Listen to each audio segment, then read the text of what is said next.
Hello, and welcome to the You Know You Deserve More podcast spotlight interview series. I am your host, Stephanie Puryear-Helling, and I am so excited today to have our guest, my dear friend. Let me tell you a little bit about Susan Sherfield. Now, some of you who are listeners may know Susan very well, but for those of you who have not had the pleasure of getting to meet or know Susan, I want to tell you about this incredible woman. So, a few highlights about Susan. Susan Sherfield is a CPM. She is the Vice President of Learning and Organizational Development for Mercy Housing, developing and managing education for on-site team members and leadership development for corporate team members. She is an active member of the National Apartment Association and the National Apartment Association Education Institute. She is currently serving as the Region IV Regional Vice President since 2022. In 2018 and 2019, she was the President of the National Apartment Association Education Institute. And prior to that, served 2 years as Vice President of EI, as 2 years as chair of the Curriculum Development Committee, chaired the Apartment Careers Committee for quite some time, from 2009 to 2013. She currently serves on the NAAEI Board of Directors and has since 2009. She was the 2008 Leadership Lyceum Chair. She has served on multiple committees, including Affordable Housing, Apartmentalize, Global Outreach, NAA Gives. She has been a speaker at the NAA Apartmentalize Conference since 2010. She is also a very active member in the Greater Nashville Apartment Association, serving as past chairman in 2001. She's a current member of the board of directors and co-chair of the education committee. And she was the 2012 recipient of the ACE, which is the Apartment Career and Education Industry Practitioner Award. So without further ado, I introduce you to my friend, Susan Sherfield. Susan, thank you so much for saying yes and for being here with me today to talk about leadership, which we're both very passionate about, and how we lead others through change and build resilient teams. Thank you for being here. Well, Stephanie, thank you so much for asking me. I've seen your podcast with, some of the other colleagues that from our industry. And so when you reached out to me, of course, I was going to say yes, because of course I'm going to always support a friend. But also, I just hope that I have, a message to share that somebody, some of your listeners will find beneficial. I love it. Thank you so much. So let's dive right in. And my initial questions are around transformational leadership. Again, something that is near and dear to both of us, has really been our life's work, both in the workplace and also as volunteer leaders. So your leadership, clearly, as we heard, all of the things that you've done and the ways that you've given back and contributed to the development of others, has inspired teams to push beyond their perceived limits.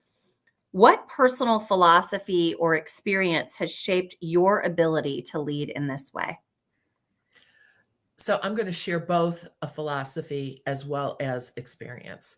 So, first of all, my personal philosophy is about being authentic. I think that it's so important that everybody, especially leaders, have a very strong sense of self, and that they are authentic, meaning, they're in touch with their core values, how they interpret or define like integrity, and that they always bring that into their leadership role. There's no one defined trait that's going to make somebody a good leader. But, and so that's why I think it is so important that you are true to yourself in your leadership roles. As far as an experience that shaped me, I think it's a whole series of experiences throughout my career where I've always looked to the people who I found inspiring, motivating, supporting, encouraging, and say, what of those behaviors that I found to be valuable do I want to emulate in my leadership? But then looking to the other side of it, people who I feel were not effective leaders or not strong leaders, and to say, what about them? Did I find to be, ineffective? And how do I make sure that I don't make those mistakes, or that I don't, treat people that way, or I don't make decisions, in the way, and however it landed with me. And again, that's not to say that they were necessarily bad leaders, but in always looking at the different situations and saying, what can I learn from this? What can I take away from this opportunity to say, how can I be a better leader based on what I've experienced, or or how different things have landed with me? I love that so much. And we do learn so much from observation, right? And if we really put ourselves in the position of, if I were being led by me, would I follow me? Would this be effective? And I think, as John Maxwell says, who, I'm part of Maxwell Leadership and love John, my mentor and friend. In order to lead others effectively, we must first lead ourselves. And the person in the mirror, is typically the hardest person to lead, right? And so I love what you said about really reflecting on what we can learn, not just from great leaders and what to do, but from leaders that weren't effective in leading us, and how can we really be mindful of how we step up to lead others, because what our team members need, it's really different for each person, right?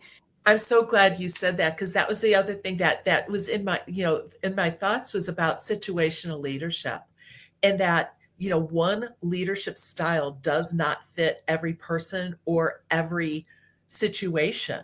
And so making sure that as a leader, I'm constantly analyzing the situation, and also asking my direct reports, or asking my colleagues for asking the questions, making sure I understand their perspectives, why they believe what they do, what information they've had, and then adjusting my leadership style to match the situation and the individual.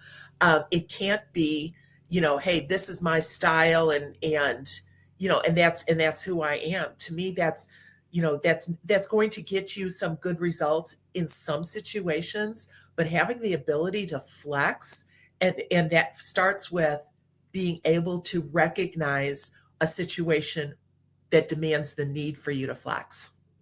Absolutely. I love that so much. And, something you said just a moment ago, we can't just say, well, this is who I am, this is my style. And when we do that as leaders, we're focused on self, right? We're not focused on the people that we're leading, which is so essential, and why situational leadership is incredibly effective, right? Because now we've shifted the focus to the people we're leading. What do they need? What's going to resonate? How do we lead this person, this team? And it does need to be different based on circumstances, but also based on the unique profiles and preferences of every person on our team. Love. Absolutely. Absolutely. Okay, so my next question is about emotional intelligence. And I love that EQ has become more of a focal point over the last 15 years or so in business, because it didn't used to be that way. So when you think about emotional intelligence, how has emotional intelligence played a role in your success as a leader? And what advice would you give to aspiring leaders looking to strengthen this skill?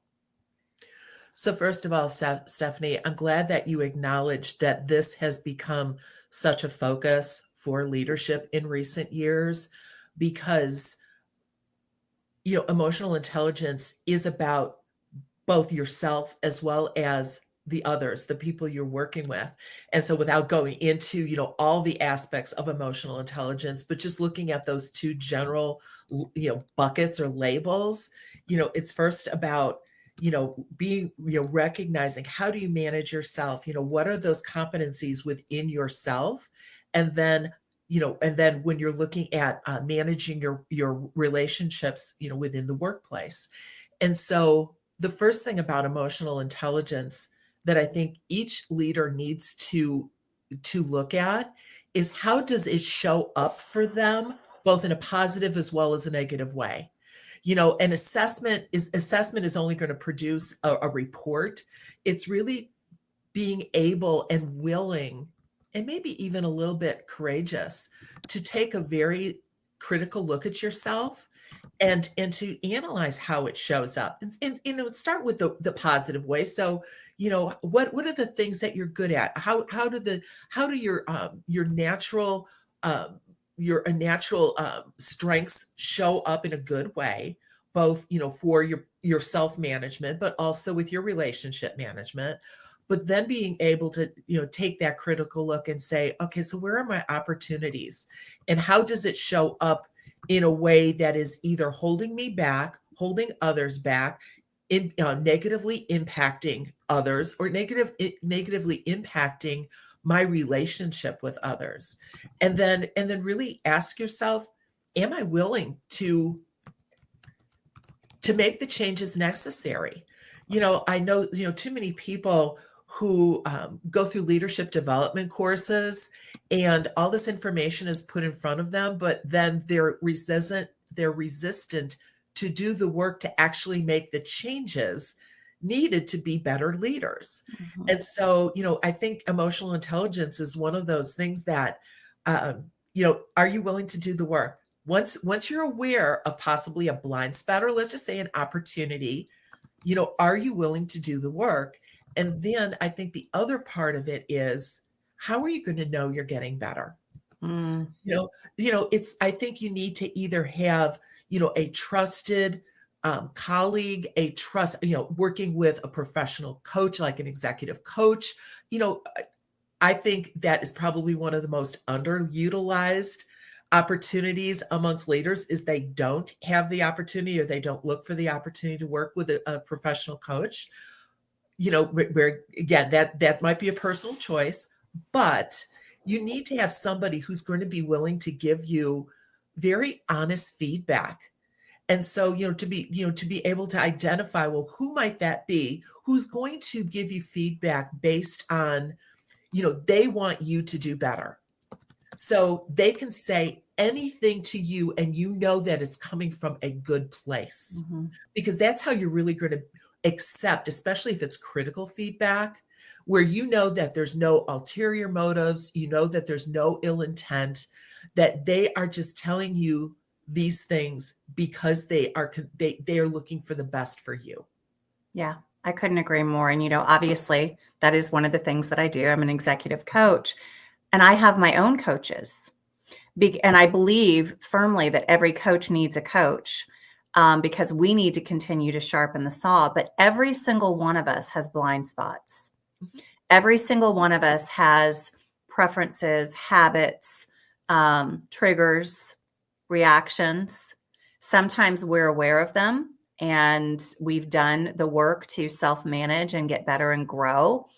Sometimes those blind spots, we really, truly, they're called blind spots for a reason. We truly do not see them.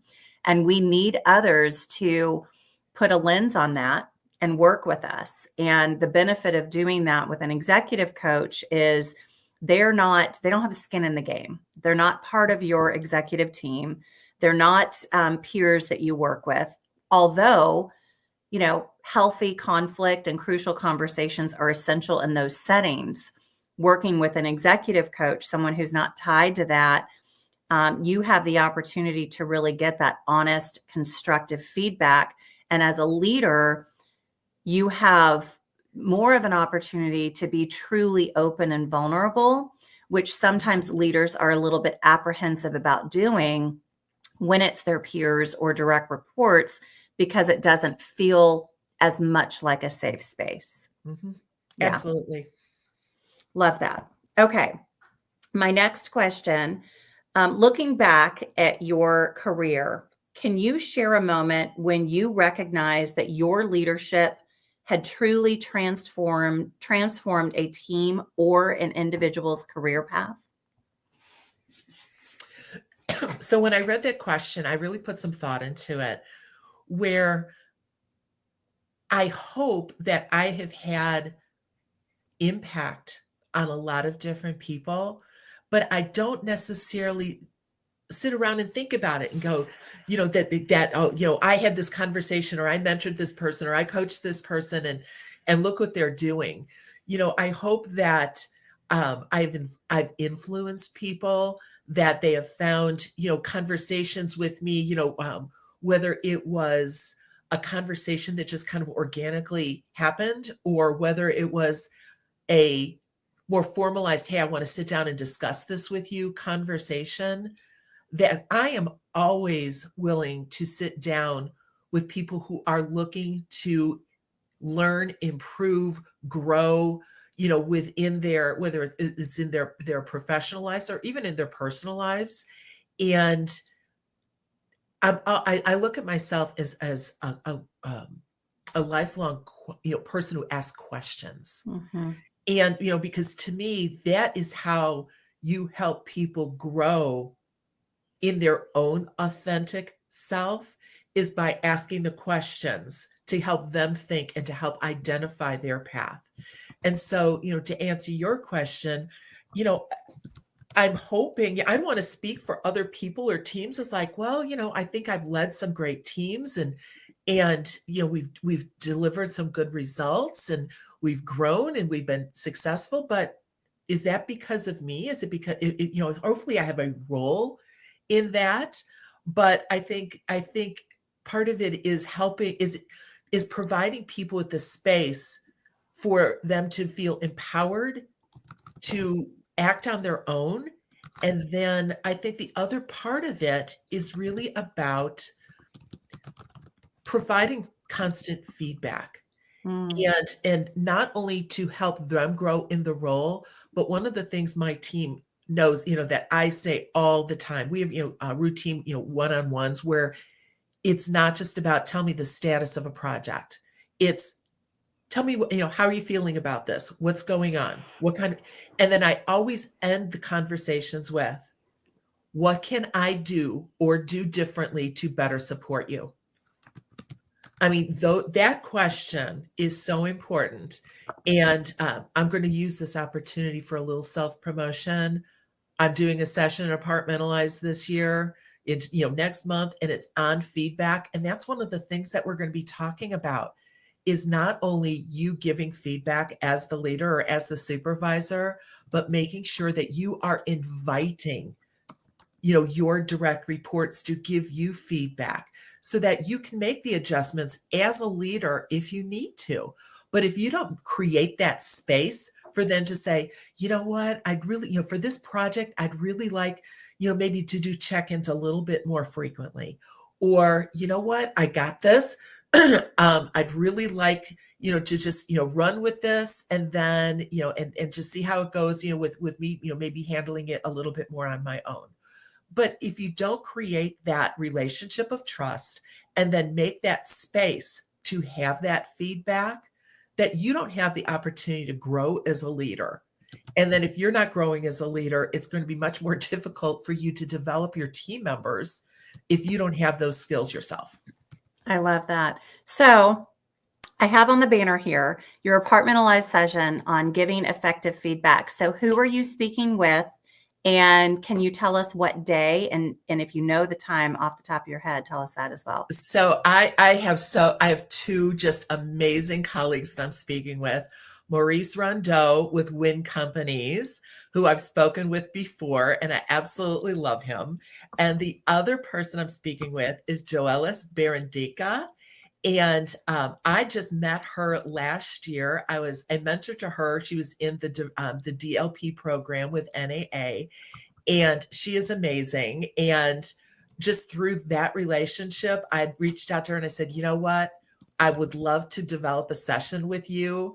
and speak with you. And so the session we developed got accepted. So we're very excited about that. And it's the name of the session is something about the F word, which is, of course, feedback. And it is on Friday. I believe it is at 10 or somewhere 10:30 on Friday morning. Awesome. So that's Friday, June 13th. 13th. Thank 13th, you. yes. At 10? I think it's 10 or 10:30. Okay, I'm going to say 10 a.m. You guys check your schedule online, but definitely do not miss that session. It's going to be incredible. And I don't know Joe Ellis well, but I do know Susan and Mo, and they are phenomenal. So you don't want to miss it. So we've been calling the group Maurice and Joe Ellis our Mojo. Oh, I love it. That's awesome. Awesome. So I'm speaking with Mojo. I love it. All right. So my next set of questions is about leading change. So you've obviously led several teams through change, both within Mercy Housing and through your volunteer leadership at the local, state, and national level. What are some key lessons you've learned about overcoming resistance and ensuring smooth transitions? So one of the keys that I think for dealing with change is, well, I think it first starts with what's your role in the change? Have you been brought in to help manage or lead a change that somebody else has already decided on? Or is there something that is a situation that they are trying to solve and you actually have a voice in it? Because those are two very different roles that you fall in. And so, if the change has not yet been decided as far as what it looks like, what it needs to be. Again, I'm going to go back to a comment I made earlier. I ask a lot of questions. Help me understand, describe for me what has led to this. What are we trying to achieve? What is the outcome that we're looking for? What is the objective?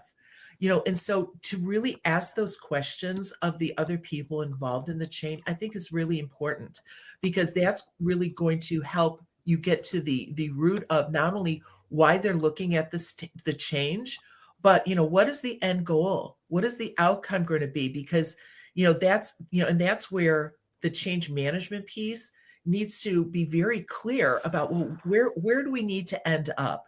And then that's what helps you plan, well, how are we going to get there? So then, if a decision had already been made, asking some of those same questions, I think, is really important so that you understand, where that came from. But one of the questions I always ask is, what other options were considered but ultimately not chosen? So, that's also going to help me better understand, what the organization is trying to achieve through it, as well as the mindset or the perspective of the decision makers who were involved in it. So then, and then when we get to talk, when we talk about change, we know as adults, we don't like to change. We know that it's always hard. But one of the other things I think that is so important that in leading change is to, before you just start pushing it out there, is to be strategic about what the change is, how it's going to land on people, but also start with an awareness of what else is going on within the organization or the team at the same time. So, that should be part of, say, the project management plan, is to say, well, does it make sense to push something out when there's already several other corporate initiatives that are impacting people all at the same time? Because, even a change that may be a positive one can be overwhelming if you don't consider the other things that are going on at the same time. And so, I think that's a big part of it. Part of also, leading through change is understanding your style in change, or, like the change management or change style indicator, to help you being aware of yours, but also then that helps you become better in tune with how change is going to land on other people, because there's going to be those personalities that is like, oh yeah, change, we're all for it. And then there's going to be the people who are going to be absolutely resistant to it. And, part of the change strategy has to take in both, a whole continuum of those different perspectives about change. And so part of that is taking that into consideration. But the other part of it is anticipating what are the questions, what are the concerns, what are going to be the pain points, where's going to be the pushback, and preparing those responses in advance, or at least thinking through them, so that you have a response for the teams. Then the last part of change that I think is so important is about creating a space for people to ask questions, and then also being transparent.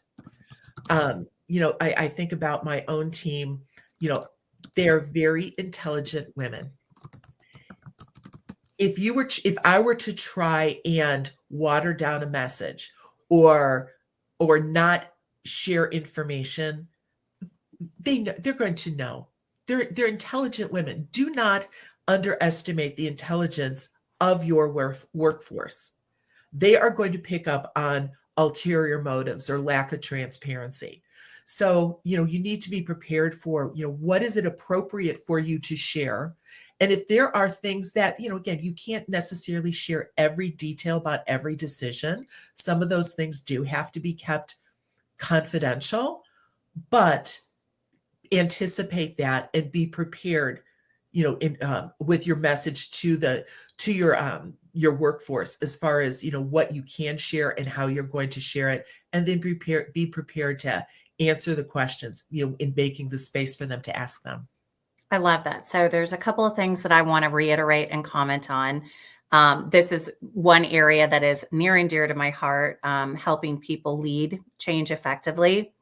And as you know, the statistics from Gallup and Pew Research, over 75% of change efforts fail in organizations because people don't follow some of the things that you just mentioned are crucial, which is effective communication, explaining the why, allowing your team to be a part of it. And as you mentioned, most of us don't like change unless it's change that we've decided needs to happen, right? But when it's a change that other people have decided needs to happen, we all need time to overcome that natural resistance and be open-minded to how the change is going to impact us and change our world. The book, Who Moved My Cheese, right? A couple of other things that you mentioned, I think are worth reiterating. You said, if I'm not transparent with my team, they can read between the lines. They're smart people. And that does happen within organizations often and I agree with you, some things need to be perhaps kept close to the vest. Not everything needs to be communicated, but when in doubt, communicate more than you think you should, because if you don't, people are going to create their own narrative. They're going to create their own message.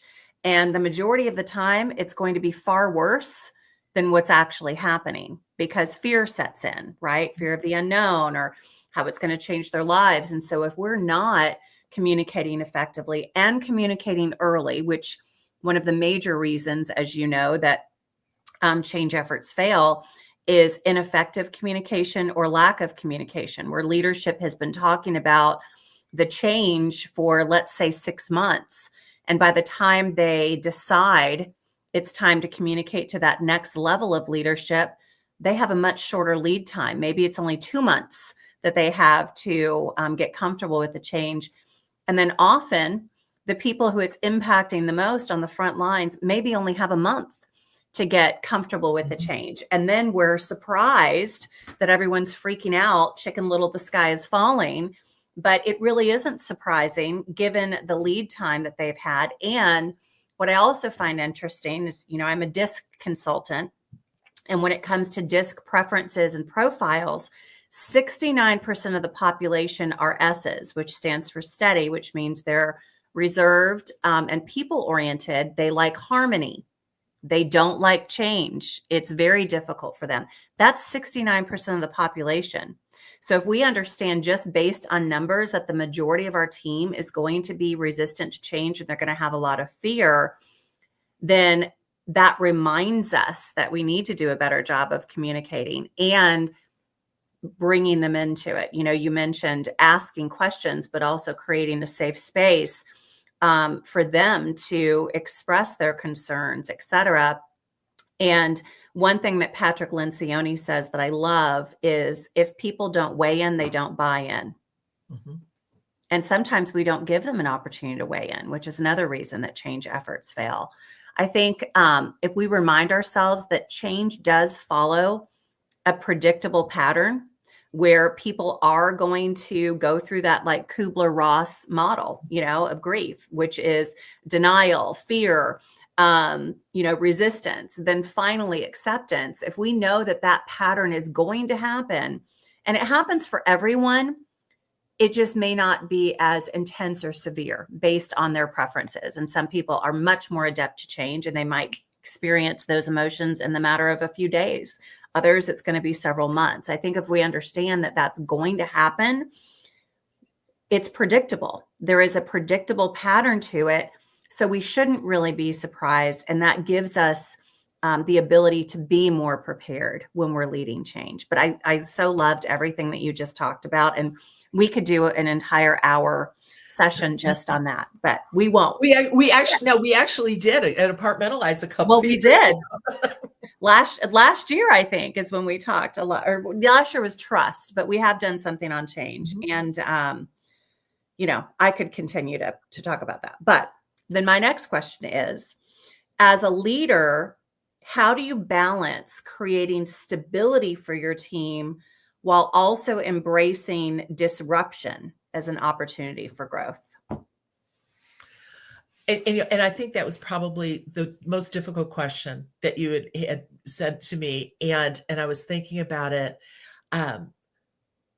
because I think part of it is, for me as the leader, to kind of shoulder the burden and making sure that whatever that change is, that I am advocating for them and making sure that their voice is heard.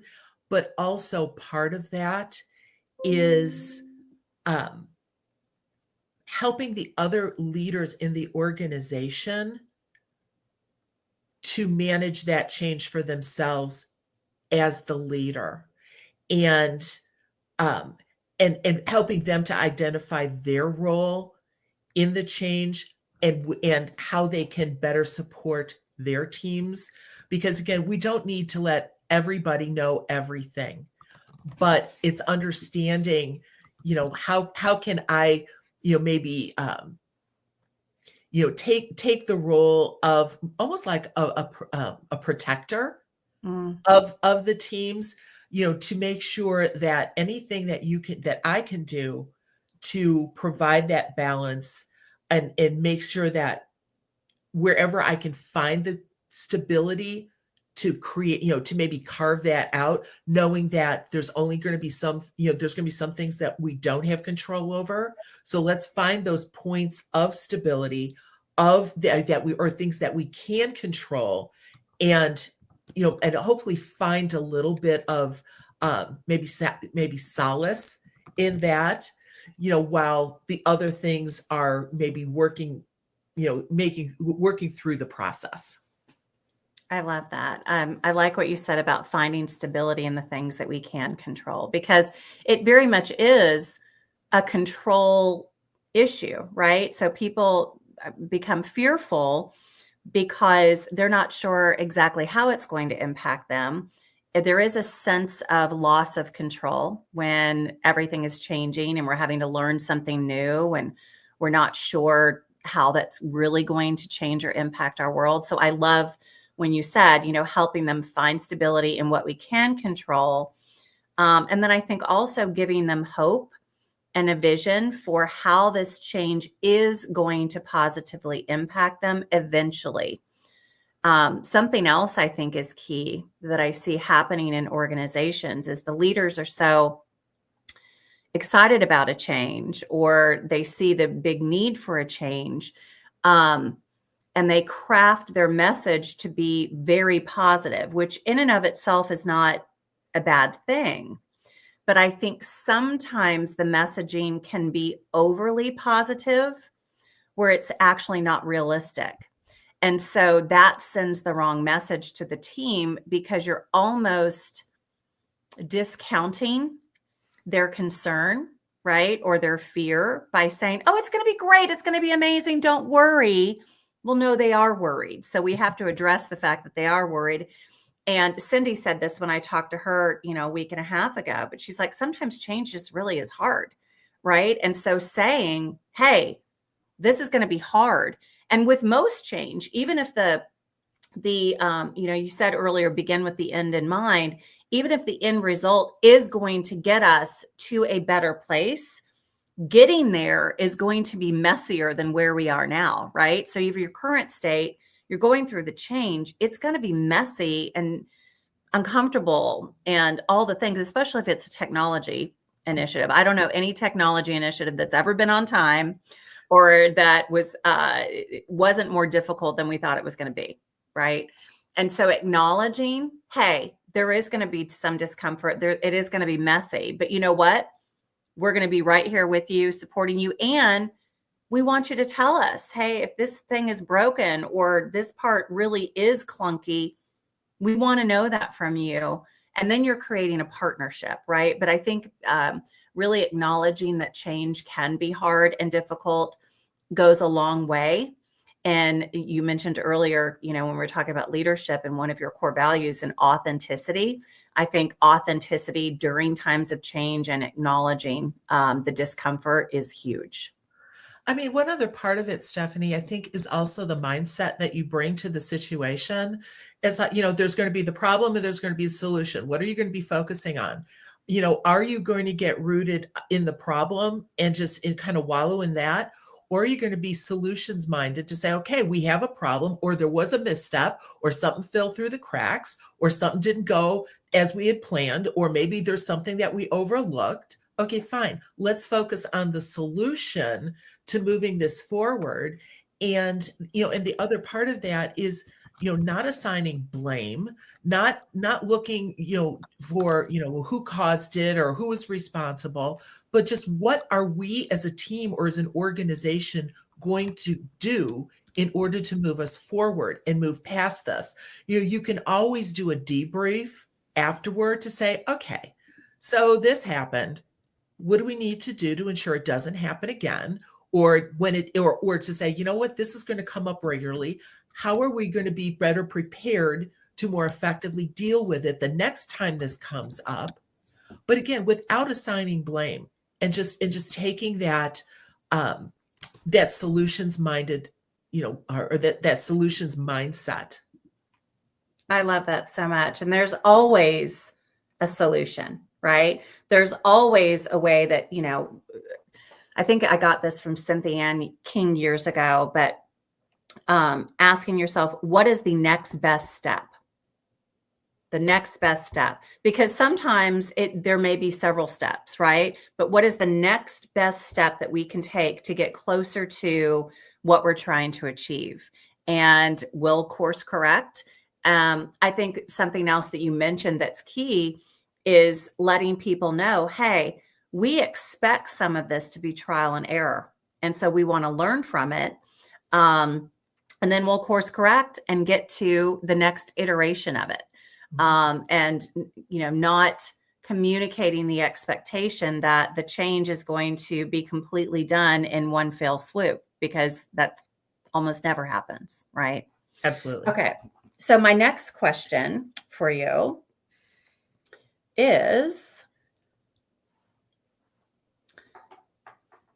a little bit about diversity. So I know you've been passionate about diversity. You and I did a session together years ago. So when we think about diversity, organizations thrive when they embrace diverse perspectives. How have you seen inclusive leadership contribute to successful transformations? So I think it's always important to start by making sure people know that when we use the term diversity, that we are referring to all of the unique characteristics of each individual, and it's not just about gender or race. That diversity is much more far-reaching, and that it really brings perspectives from all of the life experiences that have created us into a unique individual. And so if leadership is willing to, first of all, make sure that they've created a work environment where each person feels that their voice is heard, and even if their voice or their opinion is different from other people, that is not only encouraged, but then it is respected. It's, I think that that's where, it's understanding that these diverse voices are going to help us make better decisions. And it's also going to help us have a better understanding of how these decisions are going to impact employees throughout the workplace. Because again, we know every organization has a diverse workforce. If you even just look at the number of generations that are present in today's workforce, and just look at that one layer of diversity, that is going to tell us that we have 4 different generations of people who are going to be interpreting decisions or changes in different ways. And so the better we can build that into our change management or our leadership, the more successful we're going to be in whatever the situation is that we're dealing with, whether it's change or more just day-to-day situations that come up. It's making sure that that we are listening to those different voices and saying, "Oh, wow, I didn't think about that." And the other thing is making sure that you're making the space for those voices to be heard before you've actually made a decision. If you've already made the decision and then somebody brings up a counterpoint, what are you going to do? It's like, well, why are you asking if the decision has already been made?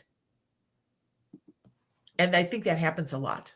It does. And I love that. Yesterday, in one of the leadership sessions that I've been facilitating, we talked about asking just for feedback in general, right? Whether it's through formal feedback surveys or informal discussions with your team. And when you ask for feedback, you have a huge responsibility to do something with that feedback, to your point. Why are you asking the question if you're planning on doing nothing with it? And we know that with employee surveys, for example, it's worse to do an employee survey and do nothing with the feedback than it is to not do the survey at all. So to your point, it's, if we're going to ask the questions, that's great, but it can't just be lip service. We Absolutely. truly need to have the intention to do something constructive with that feedback.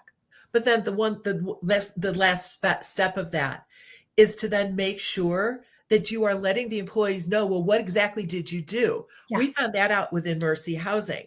We do employee engagement surveys and we took action, but then we missed that spot. And so that was a lesson learned. And so now, especially from last year's employee engagement survey, that we are doing so much more, again, as a leadership team, to make sure that we are then reporting back to employees to say, okay, we asked, you told, we heard, we did, and this is what we did, so that people know that leadership is actually taking action. But we also need to tell them that these are the actions that we've taken. Ah, so good. Ask for feedback, take action, communicate what was done and or improved. Love it so much. All right. My next question is about resiliency. So another topic that's near and dear to my heart. I'm still writing my book a year and a half later, but hopefully it is on my goal list to finish this year. So I want to talk a little bit about building resilient teams and your personal resiliency as a leader.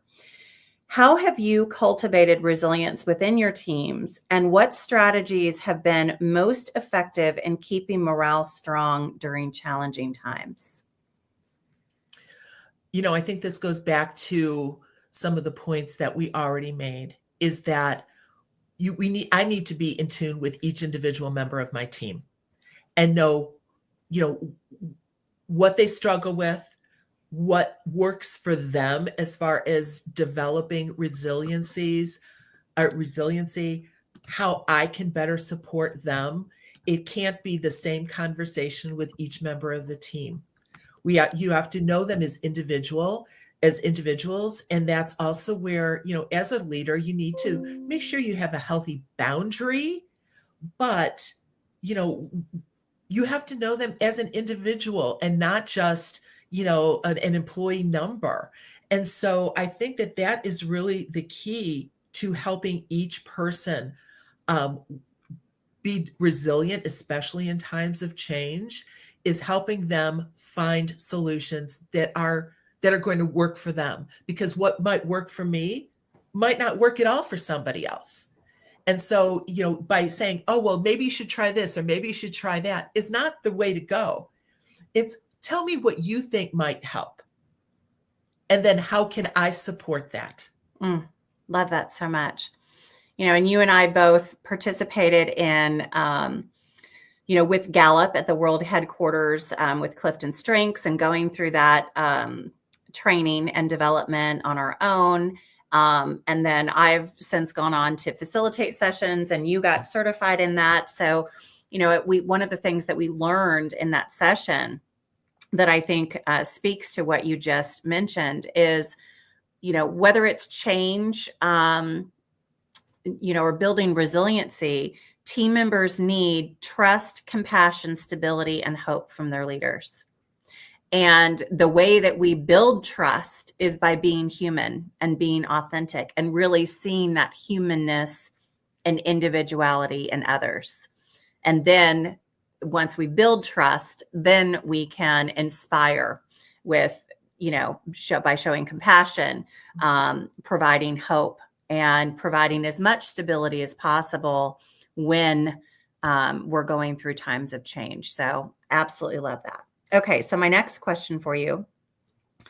Leadership does come with intense pressures. One of my business coaches says that his biggest problems in business have always come with a first name and a last name. So, I love what I do in terms of supporting and developing people. It is a high calling, though, but it also can be the biggest challenge, right? Because we all have a first name and a last name. And sometimes the person with the first name and the last name that's my biggest challenge is the one that I'm looking at in the mirror. But leadership comes with intense pressures. How do you personally maintain resilience for yourself, Susan, and prevent burnout? I laughed when I kind of saw that question, because I had to say, you know what? I don't always do very well. And, and again, I'm keeping it real, Yeah. just to say, but it's that a little bit of self-talk to say, okay, you've been through worse than this. You have the tools, you have the resources, you have the ability. And so I think the first thing is each person has to recognize when they're getting to that place. Because it's that self-awareness piece that has to be the first step, to say, wow, I can feel myself either getting short-tempered, emotional, feeling the anxiety, whether it's, mentally, physically, emotionally, spiritually, just worn out. It's figuring out what are those signs. And then I think the other thing that I had to learn is that it's okay to ask for help. Reach out to your circle and say, you know what, I'm really struggling here. have that circle of friends, colleagues who are trusted voices, who are going to, know that, know when you need to, know when they just need to listen, and know when they need to maybe, say, okay, you need to get over yourself, and just be real with you. If, Yeah.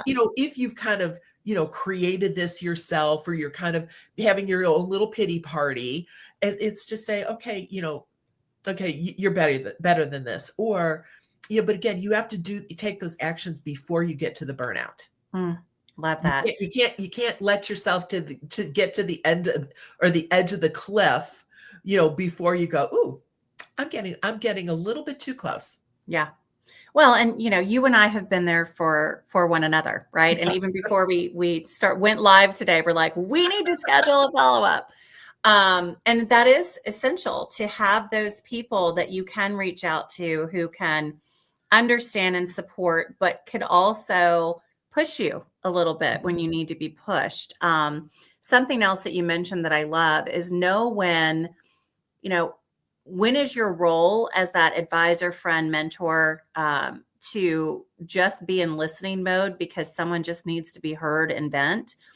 Or when does that person need help with formulating a solution?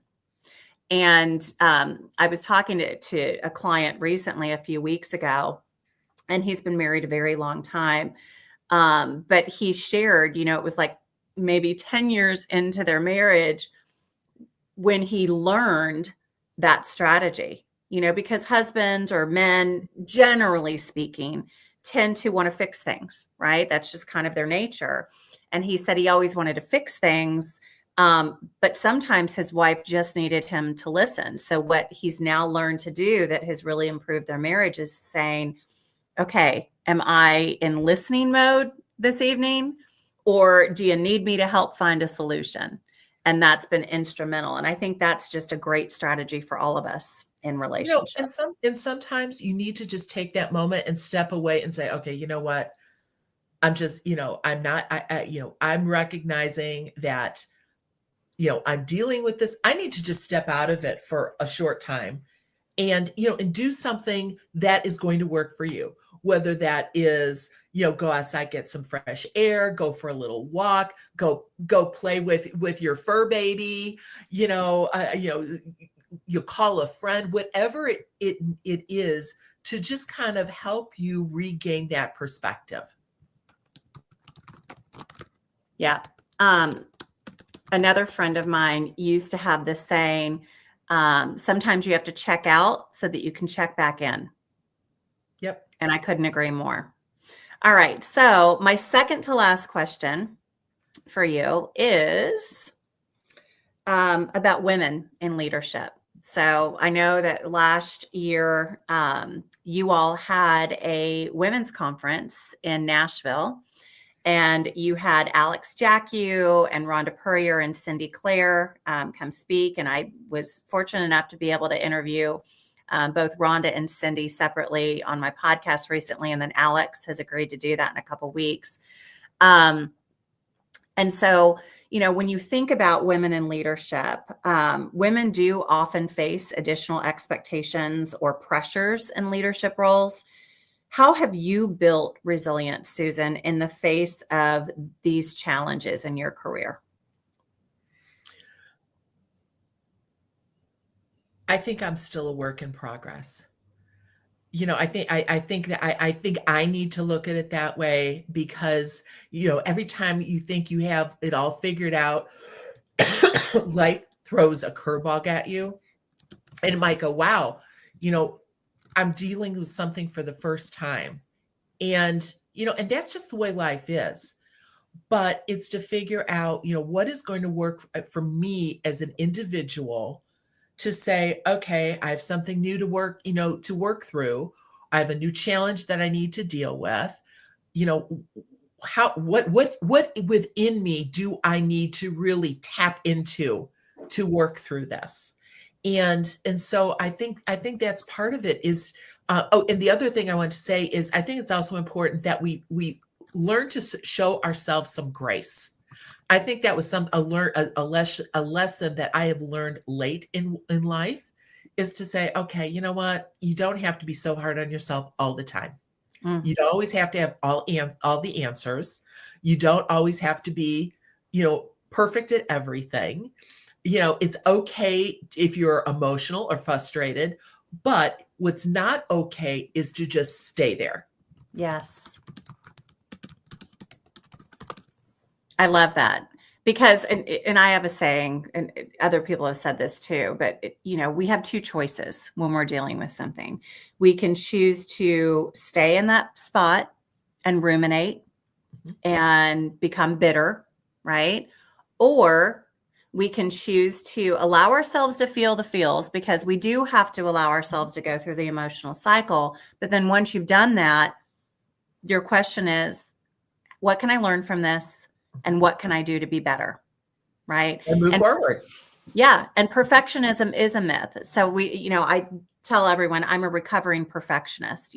I'm still not perfect at not being a perfectionist, which is something I struggle with, but I'm a recovering perfectionist, and perfectionism is a myth.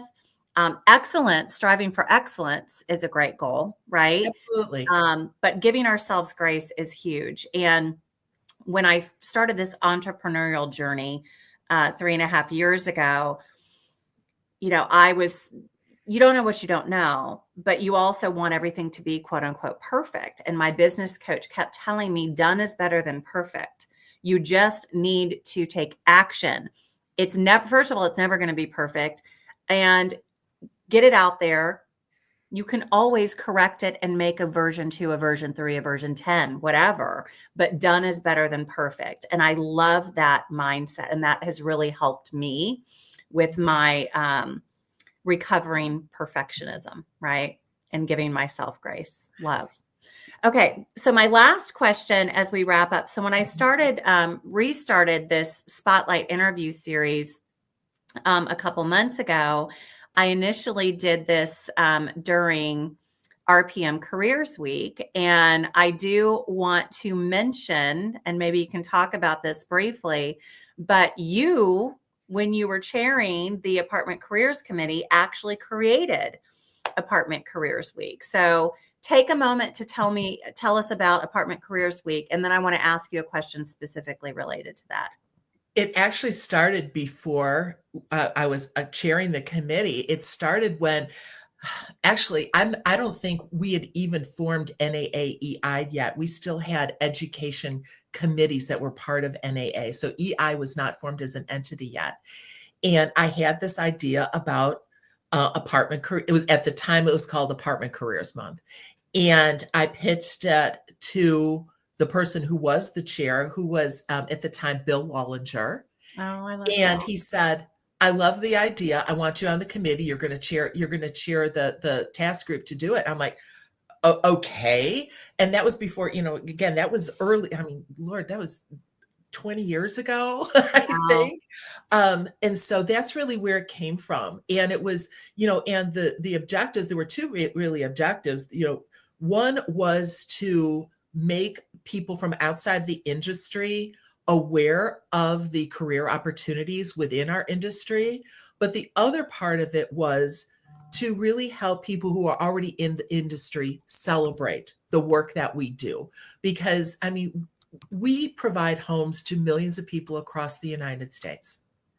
And to me, that's a very, strong calling, is to say, we provide people with homes, because it doesn't matter where, how much you are paying, whether you're on a very tight budget or you're, in a position to afford, that high end, penthouse.